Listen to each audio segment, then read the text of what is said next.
আসসালামু আলাইকুম রহমতুল্লাহ। ওয়ালাইকুম সালাম স্যার, বলেন। স্যার, আমার ছেলের বয়স 5 বছর 10 দিন চলতেছে।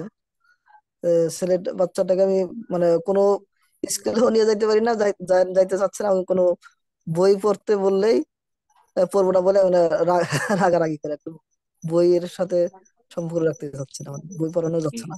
ওর স্কুলের ব্যাপারে ওর ধারণা, ওর মনে ভয় ঢুকলো কি করে? আল্লাহ জানে কিভাবে যে যাইতেই চাচ্ছে না। হ্যাঁ, হ্যাঁ। তো সেইটাই তো ওই প্রথম কিছুদিন আশেপাশে যেসব জি, বাচ্চারা দল ধরে সকালে স্কুলে যায়, জি, খেলতে খেলতে যায়, গল্প করতে করতে যায়, এরকম রাস্তায় ওকে নিয়ে ঘোরাঘুরি করেন। ও জি, দেখুক। ঠিক আছে না, বাবার হাত ধরে বাচ্চা জি, স্কুলে যাচ্ছে, দুই বন্ধু খেলতে খেলতে স্কুলে যাচ্ছে, গল্প করতে করতে স্কুলে যাচ্ছে, দ্যাটস অল, কিছু বলার দরকার নেই। কয়েকদিন দেখতে থাকুক। এরপরে ওকে বই পড়তে বলার দরকার নাই। আপনি ওর পাশে বই নিয়ে বসে পড়েন।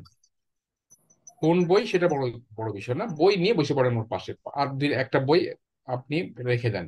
প্রথম 2 দিন হাত দিবে না, তৃতীয় দিন দেখবেন যে আপনার পাশে বসে সে বই নিয়ে খেলা করতেছে, ছবি দেখতেছে, ছবির বই রাখবেন। আমি আমার ছেলেকে এটা করেছিলাম।